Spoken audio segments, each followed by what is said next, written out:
نحمدہ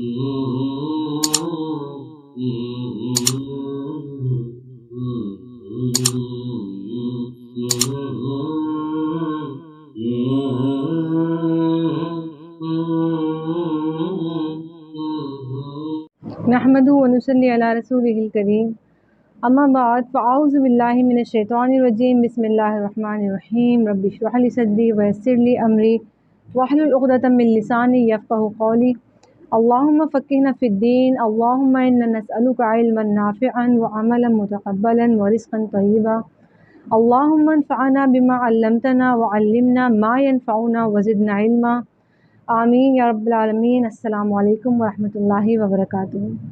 ناظرین کرام، رمضان ڈائری کے 15th ڈے کا آغاز کر رہے ہیں ہم آج میرے سامنے اپنی ڈائری میں لکھنے کے لیے قرآن حکیم سے جو بہت ہی خوبصورت اور بہت ہی اہم آیت موجود ہے، وہ آیت ہے سورہ بنی اسرائیل کی آیت نمبر 23 اور 24۔ اور اس آیت مبارکہ میں اللہ تعالیٰ ارشاد فرماتے ہیں وَقَضَىٰ رَبُّكَ أَلَّا تَعْبُدُوا إِلَّا إِيَّاهُ وَبِالْوَالِدَيْنِ إِحْسَانًا إِمَّا يَبْلُغَنَّ عِندَكَ الْكِبَرَ أَحَدُهُمَا أَوْ كِلَاهُمَا فَلَا تَقُل لَّهُمَا أُفٍّ وَلَا تَنْهَرْهُمَا وَقُل لَّهُمَا قَوْلًا كَرِيمًا، کہ جب آپ کے رب نے یہ بات طے کر دی تھی کہ اس کے علاوہ کسی اور کی عبادت نہ کرو اور والدین کے ساتھ اچھا سلوک کرو، اور اگر آپ کے پاس وہ دونوں یا ان دونوں میں سے ایک بڑھاپے تک پہنچ جائیں تو ان دونوں کو اف تک نہ کہو اور نہ ہی ان کو جھڑکو اور ان سے عزت والی بات کرو۔ ناظرین کرام، سورہ بنی اسرائیل کی یہ آیت نمبر 23 اس حوالے سے بھی بہت زیادہ اہم ہے کہ آیت نمبر 23 سے 39 تک وہ 10 احکامات ہیں اللہ تعالیٰ کی جانب سے، وہ 10 کمانڈمنٹس ہیں اللہ تعالیٰ کی جانب سے، کہ جن کو اگر ہم فالو کریں، جن پر اگر ہم عمل کریں تو ہم ہمیشہ کی کامیابیاں حاصل کر سکتے ہیں۔ اور یہی وہ 10 احکامات ہیں جو کہ موسیٰ علیہ السلام کی قوم کو بھی دیے گئے تھے تورات میں، اور یہی وہ 10 احکامات ہیں جو کہ عیسیٰ علیہ السلام کی قوم کو بھی دیے گئے تھے انجیل میں، اور اب یہ 10 احکامات ہم قرآن حکیم میں پڑھ رہے ہیں۔ آج ہم اپنی ڈائری میں ان احکامات میں سے آیت نمبر 23 اور 24 لکھیں گے، اور اس کے علاوہ جو باقی آیت نمبر 39 تک اور اینڈ تک سورہ بنی اسرائیل ہے، وہ میں آپ سے ریکویسٹ کروں گی کہ آپ خود پڑھیں اور یہ سمجھیں اور یہ سمجھنے کی کوشش کریں کہ اللہ تعالیٰ نے کس طریقے سے ان آیات میں حکم دیا ہے، جو ہمارے آپسی معاملات ہوتے ہیں، جن کو حقوق العباد کہا جاتا ہے، لوگوں کے ساتھ جو ہماری ڈیلنگز ہوتی ہیں، ان پر اللہ تعالیٰ نے کتنا زیادہ زور دیا ہے، اور اس چیز کو ہم اکثر اگنور کر دیتے ہیں اپنی لائف میں، حقوق العباد پر توجہ نہیں دیتے۔ ہم سمجھتے ہیں کہ ہم اللہ تعالیٰ کی عبادت کر رہے ہیں اور ہم نمازیں پڑھ رہے ہیں اور ہم روزے رکھ رہے ہیں اور ہم یہ قرآن پڑھ رہے ہیں، لیکن ہم یہ نہیں سوچتے کہ اسی قرآن میں، ہم یہ نہیں دیکھتے کہ اسی قرآن میں اللہ تعالیٰ نے کیا حکم دیا ہے کہ ہم اپنے آپسی معاملات کو کس طریقے سے درست کر سکتے ہیں اور کیا حسن سلوک ہم اختیار کر سکتے ہیں اپنے معاملات میں۔ تو ناظرین کرام، اسٹارٹ کرتے ہیں آیت نمبر 23 میں کہ اللہ تعالیٰ ارشاد فرما رہے ہیں وَقَضَىٰ رَبُّكَ أَلَّا تَعْبُدُوا إِلَّا إِيَّاهُ، کہ جب تمہارے رب نے یہ بات طے کر دی تھی، یا جب تمہارے رب نے یہ حکم دے دیا، یعنی تمہارے رب کا فیصلہ آ گیا کہ اللہ تعبدوا الا اياه، کہ اس کے علاوہ کسی اور کی عبادت نہیں کرنا۔ یہ پہلا حکم ہے ناظرین کرام، یہ پہلی کمانڈ ہے اللہ تعالیٰ کی جانب سے کہ تمہارے رب نے یہ حکم دیا، یہ فیصلہ کر لیا اور یہ بات طے ہو گئی کہ اس کے علاوہ کسی اور کی عبادت نہیں کی جائے گی۔ اور یہی توحید ہے ناظرین کرام، اور اسی توحید کی وجہ سے اللہ تعالیٰ نے اس کائنات کو تخلیق کیا۔ اس کائنات کی وجہ تخلیق یہی ہے کہ اللہ تعالیٰ یہی چاہتے تھے کہ اسے پہچانا جائے، اس کی وحدانیت کو پہچانا جائے اور اس کی توحید کو مانا جائے، اسی لیے یہ کائنات تخلیق میں آئی۔ تو اللہ تعالیٰ فرما رہے ہیں کہ وَقَضَىٰ رَبُّكَ أَلَّا تَعْبُدُوا إِلَّا إِيَّاهُ، کہ جب تمہارے رب نے یہ فیصلہ کر دیا تھا کہ اس کے علاوہ کسی اور کی عبادت نہیں کرنا۔ تو اب اس عبادت میں ہم دیکھیں کہ کیا کیا چیزیں شامل ہیں۔ اس عبادت میں ہماری نمازیں، ہمارے سجدے، ہمارے روزے، ہمارے جو ہم صدقہ و خیرات کرتے ہیں وہ، یا ہماری نذر و نیاز۔ تو مطلب یہ کہ تمام تر چیزیں اللہ رب العالمین کے لیے ہی ہونی چاہیے، اس کے علاوہ کسی اور کے لیے نہیں ہونی چاہیے، اور ہونی بھی اس طریقے سے چاہیے کہ ہم اپنے آپ کو مکمل طور پر اللہ کے سامنے گرا دیں، ہم اپنے آپ کو مکمل طور پر اللہ تعالیٰ کے سامنے بچھا دیں اور محبت کے ساتھ بچھا دیں اور اللہ تعالیٰ کی عبادت کریں اور اس کی توحید کا اور اس کی وحدانیت کا اقرار کریں۔ یہ عبادت ہے ناظرین کرام، اور ایسی عبادت کسی کام کی نہیں کہ جس میں آپ کا دل اور آپ کی محبت ہی شامل نہ ہو، یا آپ سے زور اور زبردستی کے ساتھ وہ عبادت کروائی جائے، یا کوئی آپ کو زبردستی یہ کہے کہ تم نماز پڑھ لو، یا زبردستی یہ کہے کہ تم روزہ رکھ لو اور اس میں آپ کی اللہ تعالیٰ کے لیے محبت ہی شامل نہ ہو، تو ایسی عبادت کسی کام کی نہیں۔ عبادت تو وہ ہے کہ آپ اللہ تعالیٰ کی خوشی کے لیے، اللہ تعالیٰ کی رضا کے لیے اور اللہ تعالیٰ کی منشا کے آگے ہر چیز پیچھے رکھیں، اللہ تعالیٰ کی منشا، اس کی رضا، اس کی خوشی ہر چیز سے آگے ہو اور وہ ہر چیز پر مقدم ہو۔ اور اگر آپ ایسا کریں گے کہ آپ اللہ تعالیٰ کی خوشی کے آگے یا اس کی رضا کے آگے کسی اور کی خوشی یا رضا کو اس سے آگے رکھیں گے، تو پھر اس کا مطلب یہ ہے کہ آپ شرک میں مبتلا ہو جاتے ہیں۔ اور ناظرین کرام، شرک بہت بڑا ظلم ہے، شرک بہت بڑا گناہ ہے۔ شرک ایسا گناہ ہے کہ اللہ تعالیٰ تمام تر گناہ معاف فرما دیں گے لیکن شرک معاف نہیں کریں گے، کیونکہ شرک توحید کے بالکل اپوزٹ ہے۔ توحید جو کہ اللہ تعالیٰ کا پہلا حکم ہے، اس کی پہلی کمانڈ ہے، اس کی ریکوائرمنٹ ہے کہ اس کی وحدانیت کو مانا جائے، اس کا اقرار کیا جائے،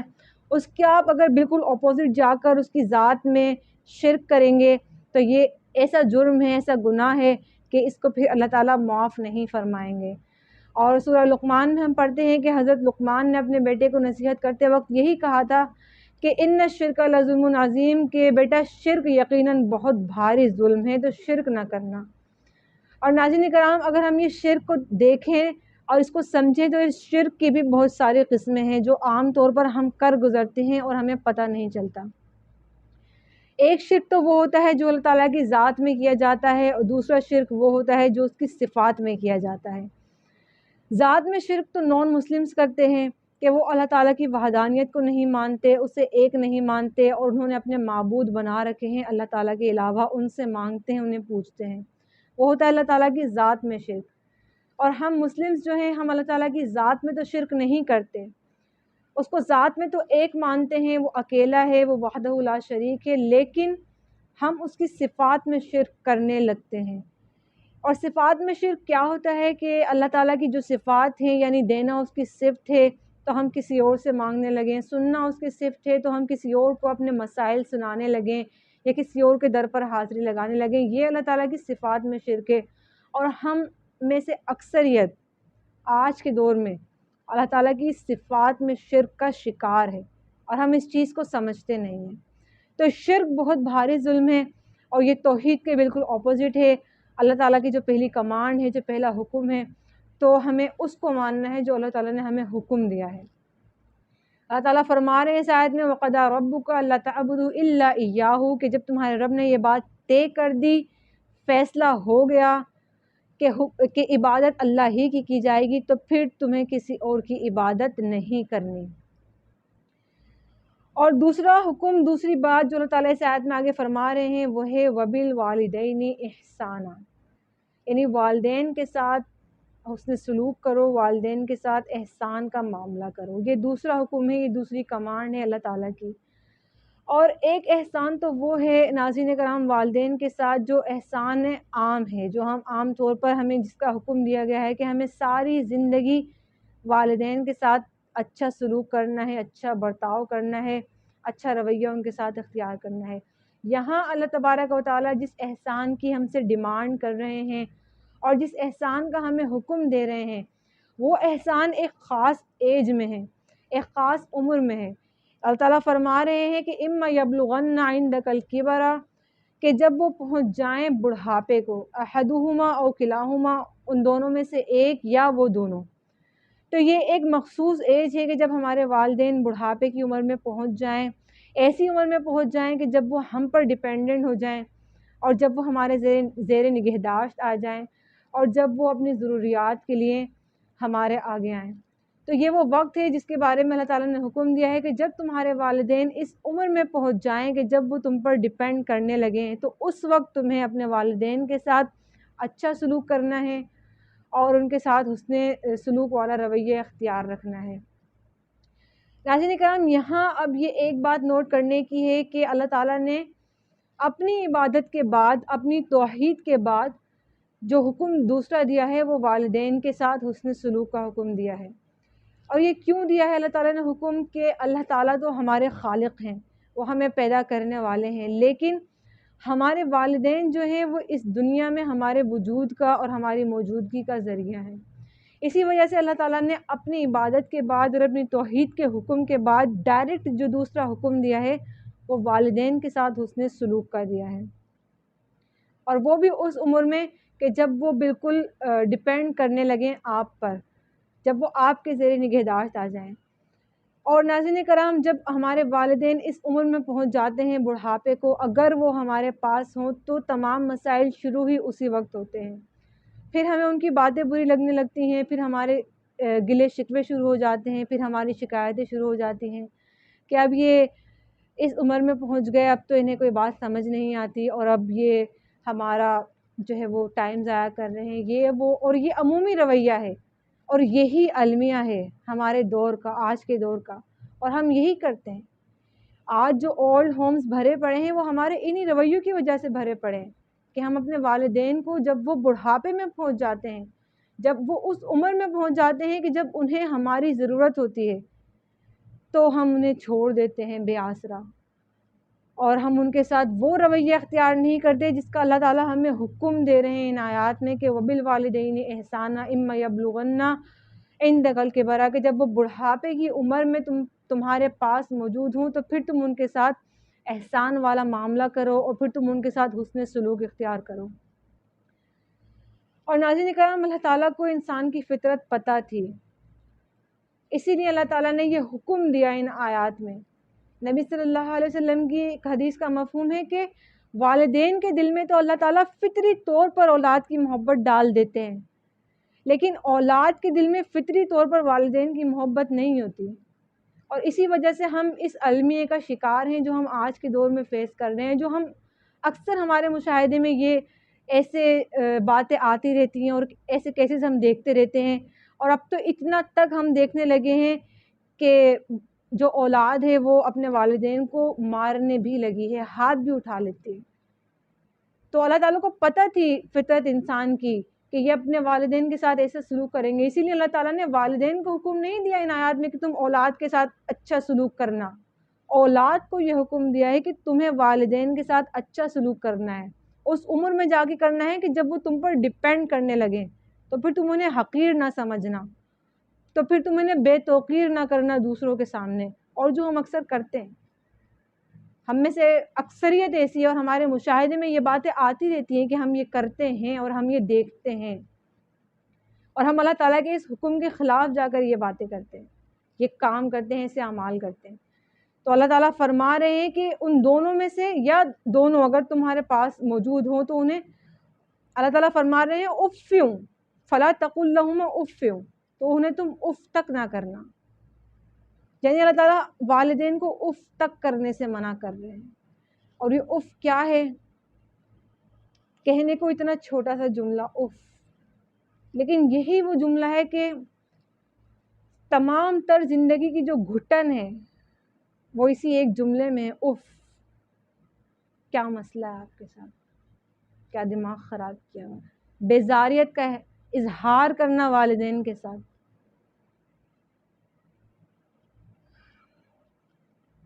یہ بیزاریت جو ہم شو کرتے ہیں والدین کے ساتھ، اللہ تعالیٰ فرما رہے ہیں کہ انہیں اف تک نہ کرنا، اور ہم یہی کرتے ہیں۔ ایسا اف نہ کرنا، ایسی بیزاریت کا اظہار نہ کرنا ان کے سامنے کہ جو ان کے دل کو زخمی کرے، اس چیز سے اللہ تعالیٰ منع فرما رہے ہیں، اور ہم میں سے اکثریت آج یہی کر رہی ہے۔ دوسروں کے سامنے والدین کو بے عزت کرنا، والدین کو حقیر سمجھنا، اب یہ ان کو کوئی بات سمجھ نہیں آ رہی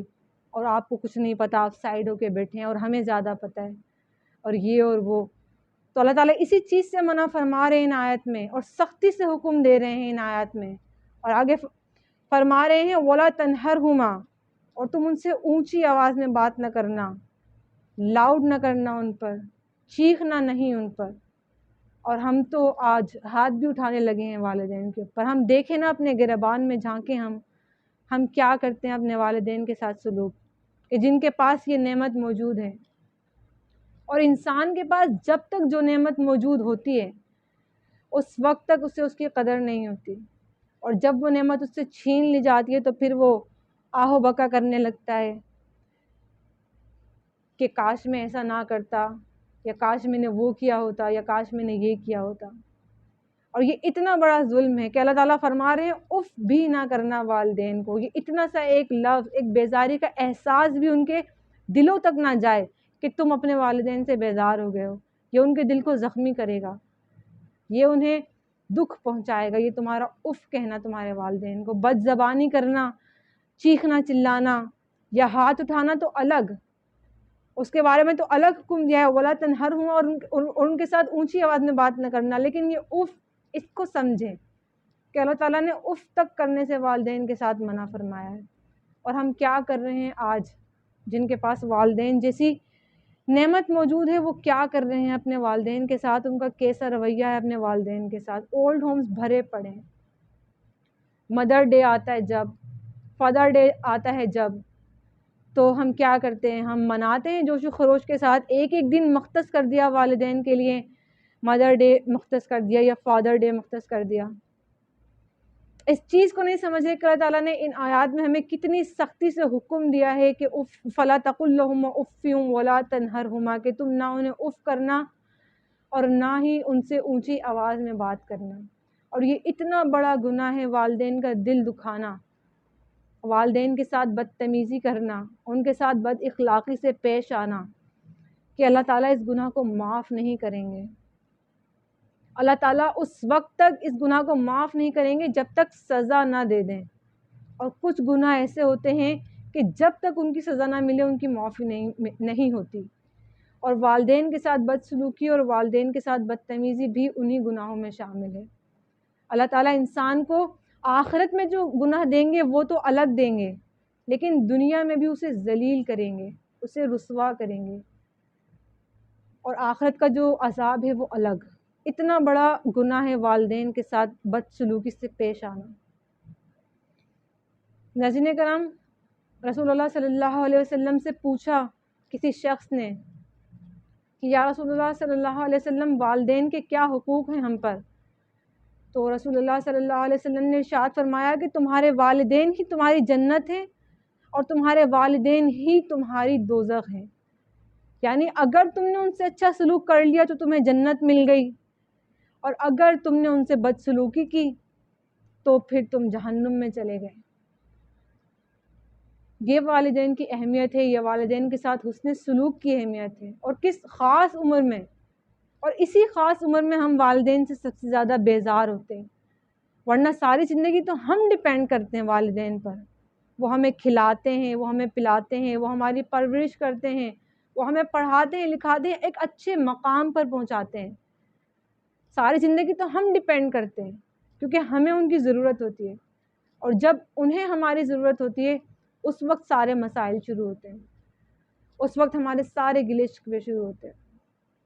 اس وقت ہم بھول جاتے ہیں ان آیات کو کہ اللہ تعالیٰ نے کتنی سختی سے حکم دیا ہے کہ فَلَا تَقُلْ لَهُمَا اُفٍّ وَلَا تَنْهَرْهُمَا، کہ تم انہیں اف تک نہ کہنا اور نہ ہی ان سے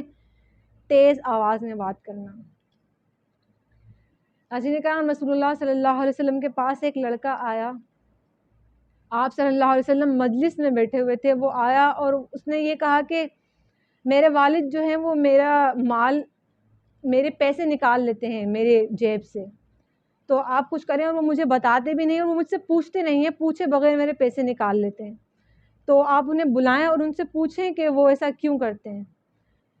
تو رسول اللہ صلی اللہ علیہ وسلم نے فرمایا کہ ٹھیک ہے، بلاؤ اور میں پوچھتا ہوں۔ تو پھر ان کو، اس لڑکے کے والد کو جب بلایا گیا اور اس کو جب پتہ چلا اس کے باپ کو کہ میرے بیٹے نے میری شکایت کی ہے رسول صلی اللہ علیہ وسلم سے، تو اس نے اپنے دل میں کچھ سوچا، کوئی ایسی بات سوچی کہ جو اس نے اپنی زبان سے ظاہر نہیں کی، اور پھر وہ آنے لگا مجلس میں۔ تو اس کے پہنچنے سے پہلے حضرت جبرائیل علیہ السلام پہنچے رسول اللہ صلی اللہ علیہ وسلم کے پاس اور کہا کہ یا رسول اللہ صلی اللہ علیہ وسلم، جب اس لڑکے کا باپ آپ کے پاس آئے تو اللہ تعالیٰ نے یہ حکم دیا ہے کہ آپ اس سے یہ پوچھیے گا کہ یہاں آتے وقت جو تم نے اپنے دل میں کہا تھا وہ اشعار مجھے سناؤ، وہ اشعار مجھے بتاؤ وہ کیا تھے جو تم نے اپنے دل میں کہے اور جو تم نے اپنی زبان سے ادا نہیں کیے۔ تو پھر جب وہ شخص آیا رسول اللہ صلی اللہ علیہ وسلم کی مجلس میں تو اللہ کے نبی نے پوچھا کہ جب تم یہاں آ رہے تھے تو تم نے ایسا کیا کہا تھا اپنے دل میں، وہ مجھے سناؤ، وہ اشعار مجھے سناؤ۔ تو وہ شخص حیران رہ گیا۔ اب یہاں اللہ تعالیٰ کی قدرت دیکھیے کہ اللہ تعالیٰ دلوں کی بات سے بھی واقف ہیں۔ اللہ تعالیٰ نے پہلے ہی حکم بھیج دیا نبی صلی اللہ علیہ وسلم کو کہ آپ پوچھیے گا اس سے۔ وہ شخص حیران رہ گیا کہ اللہ کے نبی، میں نے تو اپنی زبان سے وہ الفاظ ادا ہی نہیں کیے اور آپ کو کیسے یہ پتہ چل گیا کہ میں نے اپنے دل میں کچھ کہا؟ تو نبی صلی اللہ علیہ وسلم نے فرمایا کہ اللہ تعالیٰ نے یہ حکم دیا ہے کہ تم پہلے وہ الفاظ بتاؤ۔ تو پھر اس شخص نے وہ اشعار سنانے شروع کیے جو اس نے اپنے دل میں کہے تھے، اور اشعار کا ایک مفہوم چھوٹا سا میں آپ کے سامنے پیش کرنا چاہوں گی۔ وہ تو بہت لمبے، بہت زیادہ اشعار ہیں، وہ میں پورے تو بیان نہیں کر سکتی۔ ایک چھوٹا سا مفہوم کہ اس نے یہ کہا کہ میں نے اپنے دل میں یہی کہا تھا کہ اے میرے بیٹے، جب تو پیدا ہوا تھا تو ہم تو اسی وقت مر گئے تھے، اور جب تو بڑا ہوا تو پھر ہم نے تیرے ساتھ جینا شروع کیا، تیرے جینے کے ساتھ ہم نے جینا شروع کیا، اور جب تو رویا تو ہم تجھ سے زیادہ روئے، اور جب تو ہنسا تو ہم ہنسے، اور ہم نے تجھے کھلانے کی خاطر خود کو بھوکا رکھا، اور ہم نے تجھے پلانے کی خاطر خود کو پیاسا رکھا۔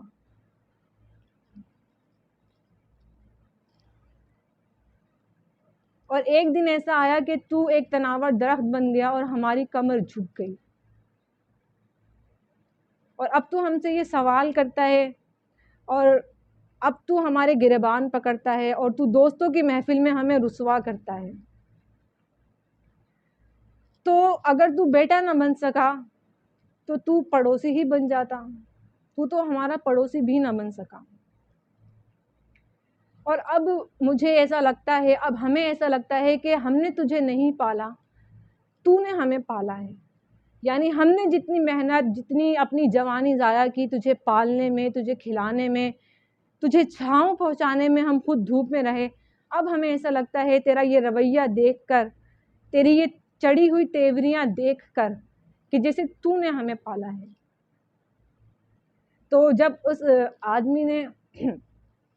یہ اشعار اپنے ختم کیے رسول اللہ صلی اللہ علیہ وسلم کے سامنے، تو رسول اللہ صلی اللہ علیہ وسلم روتے رہے اس کے یہ اشعار سنتے ہوئے، اور اتنا روئے کہ آپ صلی اللہ علیہ وسلم کی داڑھی مبارک بھیگ گئی۔ اللہ اکبر کبیرہ۔ اور اس کے بعد پھر آپ صلی اللہ علیہ وسلم نے اس لڑکے کو پکڑا اور اسے اس کے والد کے قدموں میں پھینکا اور یہ کہا کہ تو اور تیرا مال تیرے باپ کا ہے، اور میری محفل سے نکل جا، میری مجلس سے نکل جا۔ اللہ اکبر کبیرہ۔ یہ والدین کا حق ہے ہم پر، اولاد پر۔ اور صحابہ کرام نے عرض کیا یا رسول اللہ صلی اللہ علیہ وسلم، والدین کے میری ماں کا مجھ پر کیا حق ہے؟ تو رسول اللہ صلی اللہ علیہ وسلم نے فرمایا پہلا حق تیری ماں کا تجھ پر ہے، دوسرا حق بھی تیری ماں کا تجھ پر ہے، تیسرا حق بھی تیری ماں کا تجھ پر ہے، اور چوتھا حق تجھ پر تیرے باپ کا ہے۔ یہ والدین کا حق ہے ہم پر جو ہم ادا نہیں کر رہے، ہم نہیں کرتے آج کے دور میں، اور جن کے پاس ہے یہ نعمت وہ اس سے محروم ہیں، جن کے پاس والدین جیسی نعمت ہے وہ اس سبق سے محروم ہے، وہ سمجھتے نہیں ہیں، اور جن کے پاس نہیں ہے یہ نعمت، اللہ اکبر کبیرہ۔ تو ناظرین کرام، اللہ تعالیٰ حکم دے رہے ہیں ان آیات میں، آگے اللہ تعالیٰ فرما رہے ہیں ان آیات میں کہ وَقُلْ لَهُمَا قَوْلًا كَرِيمًا، تو ان کے ساتھ عزت والی بات کرو، یعنی ان کے آگے اپنے دونوں بازو پھیلائے رکھو اور ان کے ساتھ سختی سے نہ پیش آؤ۔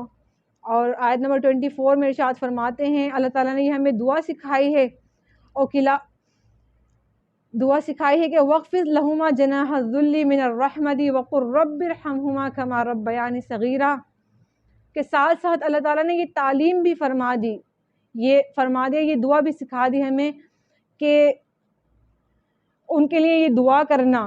کہ اللہ تعالیٰ تو ان پر ایسے رحم فرما جیسے انہوں نے مجھے بچپن میں پالا، اس طریقے سے جیسے ہمارے والدین ہمیں بچپن میں پالتے ہیں۔ اگر ہم میں سے کتنے لوگ اب والدین، آپ میں سے کتنے لوگ والدین بن چکے ہیں، انہیں پتہ ہے، ہم دیکھتے ہیں کہ بچوں کی تربیت کیسی کی جاتی ہے۔ آج اگر ہم دیکھیں نا کہ ہم اپنے بچوں کی تربیت کیسے کر رہے ہیں تو ہمیں پتہ چلے کہ ہمارے والدین نے ہماری تربیت کیسی کی تھی۔ آج ہم اپنے بچوں کے لیے راتیں جاگیں تو ہم یہ سوچیں